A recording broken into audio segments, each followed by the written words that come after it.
అన్ని రకాల వస్త్రాలపై up to 66% of. ఇది అంటే ఫిష్ వెంకట్ గారికి ప్రభాస్ గారు హెల్ప్ చేస్తున్నారని మొత్తం స్ప్రెడ్ అవుతుంది. ఎప్పుడు వచ్చింది కాల్ మీకు? అది కాల్ వచ్చింది కానీ అది నిజమా కాదా మాకు తెలియదమ్మా. ఏ రోజు అయితే మేము జర్నలిస్ట్ చేసినామో ఆ రోజు వచ్చింది, కానీ అది నిజమా కాదు. అదే రోజు ఇంటర్వ్యూ చేసింది కదా, అదే రోజు వచ్చింది, కానీ వచ్చిందా కాదా కూడా మాకు తెలియదు. ఈ రోజు పెడితే మేమే షాక్ అయినాం. 50,000 లక్షలు ఇస్తే మేము ఈ హాస్పిటల్ ఎందుకుంటాం, మేము ఇప్పుడు చూస్తుంటే ఇంటర్వ్యూ వాళ్ళందరూ వస్తున్నారు. నిజమే కాదు, నిజమే కాదు, అదే మేము అనుకుంటున్నాం కాదు కాదు అని అప్పుడే వచ్చేది అందరూ. అది ఫేక్ న్యూస్, ఇది అసలు కాదే కాదు. అట్లా 50 లక్షలు ఇస్తే మేము మీడియా ఎందుకుంటాము, హాస్పిటల్ పోతాం కదా ఆపరేషన్ చేయడానికి. కిడ్నీలు ట్రాన్స్ప్లాంట్ చేయాలని ఎప్పుడు అన్నారంటే డాక్టర్ గారు? చెప్పింది డాక్టర్, చాలా ఎమర్జెన్సీ ఉండమ్మా, ఖచ్చితంగా కిడ్నీ వేసుకోవాల్సిందే, వేసుకుంటే ఆయనకి ఏమైనా భయం ఉంటుంది కానీ లేకపోతే అస్సలు లేదు, ఆయనకు అన్నీ అది అయిపోయింది అని చెప్పారు. కిడ్నీ ట్రాన్స్ప్లాంట్ దొరికిందా ఇప్పుడు డోనర్ కానీ? ఎవరు వచ్చిర్రు, 3 వచ్చిర్రు కానీ పైసలు అడుగుతారు. ఒక 30 లక్షల దాకా అడిగింది నాకు ఒక ఆమె 30 లక్షలు అడిగింది, ఒక ఆయన 20 లక్షలు అడిగింది. నేను అప్పటికి రోషన్ నెంబర్ తీసుకొని ఫోన్ చేయండి, కలవండి, మాట్లాడండి అని కూడా చెప్పిన. సరే ఎవరైతే మాకు ఇస్తారో వాళ్ళని మీకు పరిచయం చేపిస్తామని నేను కూడా చెప్పిన. ఇప్పుడు మీరు అమౌంట్ ఇస్తే మేము వస్తామని వచ్చేటోళ్ళు కూడా ఉన్నారు. డాక్టర్ ఏమో ఇప్పుడు రోజున వచ్చేప్పుడేమో ఆపరేషన్ కంపల్సరీ చేపిస్తామని అనరా. ఇప్పుడు వాళ్ళు ఇస్తానటోళ్ళు లేదు మీ కొడుకులు పిల్లలు ఇవ్వాలి అని ఆయన అంటారు డాక్టర్. వీడియోలో ఫిష్ వెంకట్ గారు కూతురు కూడా, మీ అమ్మాయి గారు కూడా చెప్పారు ప్రభాస్ గారు హెల్ప్ చేశారు, ఇలా ఫోన్ కాల్ వచ్చింది అని మొత్తం ఆవిడే సోషల్ మీడియాలో చెప్పినట్టు కూడా ఉంది కదా వీడియోలో చూడడానికి. అది కాల్ వచ్చిందమ్మా నిజమే, కానీ అది నిజమా కాదా మాకు కూడా ఇప్పుడు మాకు తెలిసింది. వాట్సాప్లో చూస్తే, ఇన్స్టాగ్రామ్లో, వాట్సాప్లో పెట్టిరు అన్నీ. మా కూతుర్ని ప్రభాస్ని పెట్టి ఫోటో తీసి ఎవరు తీసి తెలియదు. 50 లక్షలు మేము ఇప్పుడు చూసి షాక్ అవుతున్నాం. మేమే ప్రభాస్ వాళ్ళ అసిస్టెంట్ అని చెప్పిండు, మళ్ళీ ఇప్పుడు మేము చేస్తే కలుస్తలేదు. అది ఎంతవరకు నిజమో ఎంతవరకు అవుతుందో మీరే తెలుసుకోవాలమ్మా. ఎన్ని రోజులు అయింది కాల్ వచ్చి? అంటే మీకు 5 రోజులు అవుతుంది, సోమవారం. అంటే తెలుగు ఫిల్మ్ ఇండస్ట్రీ నుంచి కానీ, ఫిలిం ఛాంబర్ నుంచి, మా అసోసియేషన్ నుంచి ఎవరైనా హెల్ప్ చేయడానికి ముందుకు ఎవరైనా వస్తున్నారా? ఎవ్వరు రాలేరమ్మా, ఎవ్వరు రాలేరు. కానీ రోషన్ వచ్చి ఇంటర్వ్యూ తీసుకున్నారు మాకు. అందరు కొంచెం ఆయన చాలామంది ఫ్యాన్స్ ఉన్నారు కదా, వాళ్ళు వీళ్ళు కొంచెం అమౌంట్ వేసారు, అదే మాకు నెట్టుకొస్తున్నాం ఇప్పటిదాకా. ఆయన ఇంటర్వ్యూ చేస్తే కంపల్సరీ ఖచ్చితంగా సాయం చేస్తారు, చేసిర్రు, నెట్టుకొస్తున్నాం. సినిమాటోగ్రాఫర్ నుంచి కానీ ఎవరి నుంచి కాల్స్ కానీ అలా వచ్చినాయి? కోమటిరెడ్డి సార్ గారి దగ్గర నుంచి అలాగా దగ్గర నుంచి రాలేవు, ఎవరి నుంచి రాలే. గబ్బర్ సింగ్ టీం వచ్చారు, నేను కలిసి వెళ్ళిపోయారు. అమౌంట్ కంటే ఏమి ఒక్క ఆయన మాత్రం ఇచ్చిన 1,00,000 రూపాయలు పొద్దున్న. పవన్ కళ్యాణ్ గారికి సమాచారం అందించారా? అదే అందించమని చెప్తున్నాం అందరికి ఇంటర్వ్యూ చేసి. మన అది అందిందో లేదో తెలియదు, ఆయన దగ్గర పోవాలని అనుకుంటున్నాం, పోయిందో లేదో తెలియదు.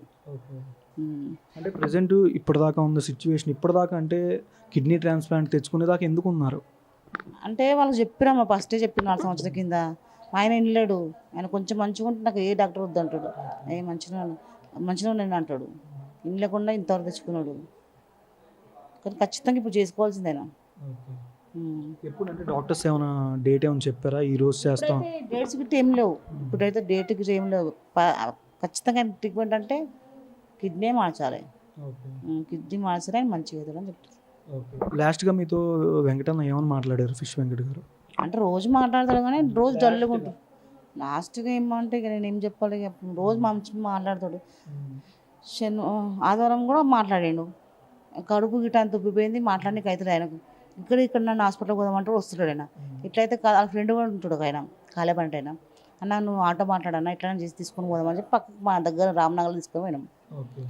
మా ఆయన వాళ్ళ ఫ్రెండ్, మా పాప, నేను, ఇంకొక ఆటో అయినా హెల్ప్ చేసి తీసుకుని. అప్పుడు మా పిల్లలు లేరు, తీసుకొని సోమవారం చూపించాను. అలా ఇక్కడ కాదమ్మా కుదిరి చాలా సీరియస్గా అయింది ఆయన, ఖచ్చితంగా పెద్ద హాస్పిటల్ తీసుకోవాల్సిందని చెప్పి నేను. మా బాబాయ్ ఏం చేసింది, ఎక్కడ పోయినా డబ్బులు ఎక్కువైతే మన దగ్గర డబ్బులు లేవని చెప్పి మా ఫ్రెండే అని చెప్పి తీసుకొచ్చాను. వాడేమో ఫస్ట్ టైం తీసుకురా అన్నాడు, ఇక్కడికి వచ్చిన 1,00,000 బిల్లు వేస్తుండు.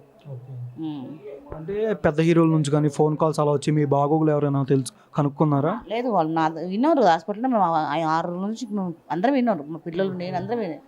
అసలు ఇంటికే పోతలేము మేము అసలు. మేము ఎట్లాంటి కాల్స్ రాలేవు అమ్మ. ఇదైతే ఫేక్ న్యూస్. మరి ఈ రోజున ఏం చెప్తుంటే ఏమో చెప్పమని చెప్పి కొంచెం అయితే ఫేక్, అస్సలు మాకు ఎట్లాంటి కాల్ రాలేదు. ఎక్కడ చూసినా ప్రభాస్ గారు కాల్ చేసి 50 లక్షలు ఇచ్చారని కూడా వస్తుంది. ఇంకా మంచిదే కదా అమ్మా, ఇస్తే ఇంకా మంచిదే కదా, చెప్తాం ఇచ్చామని చెప్తాం కదా. అంత పెద్ద హీరో దగ్గర తీసుకుని అబద్ధం ఆడితే బాగుంటుందా? అంత పెద్ద హీరో దగ్గర తీసుకుని అబద్ధం ఆడితే బాగుంటుందా? అట్లా అంతే ఏం లేదమ్మా. ఆయనకు కూడా అందటట్టు చూడండి మీరు, ఇదంతా ఫేక్ న్యూస్ అంతా.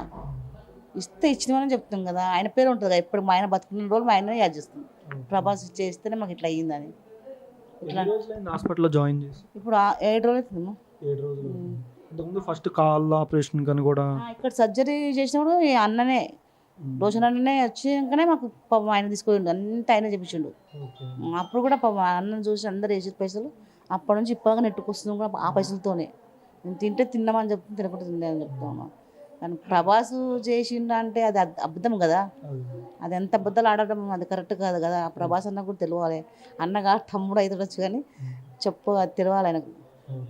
ఇంకా మీరు ఎవరినైనా సాయం అడ్డం కానీ ఎవరికైనా ఇన్ఫర్మేషన్ అందజేయడం కానీ మీ అదే ఎన్టీఆర్, పవన్ కళ్యాణ్, చిరంజీవి గారు, ప్రభాస్ గారు, రవితేజ వీళ్ళందరూ ఆయనకు చాలా పరిచయం. ఒవ్వరు సోర్సు కూడా చాలా పరిచయం ఆయనకు. ఎవ్వరైనా వచ్చి హెల్ప్ చేసి మాకు చేతికి డబ్బులు అవసరం లేదు, డాక్టర్తో మాట్లాడి ఆయనకు చేతికి పెట్టేసి ఆయన బతికిస్తారు అంతే. ఇప్పుడు నాకు కోరేది అది. చేతికి కూడా డబ్బులు ఇవ్వకండి, ఫోన్పే కూడా చేయకండి, ఆయన చేతికి డాక్టర్తో మాట్లాడి చెప్పిస్తారు మాకు. అందుకని మాకు అంత బడ్జెట్ లేదు. కనీసం ఇళ్ళ మీద చేద్దామని మాకు ఇళ్ళ మీద కూడా అంత బడ్జెట్ రాదు, అది మా బాధ.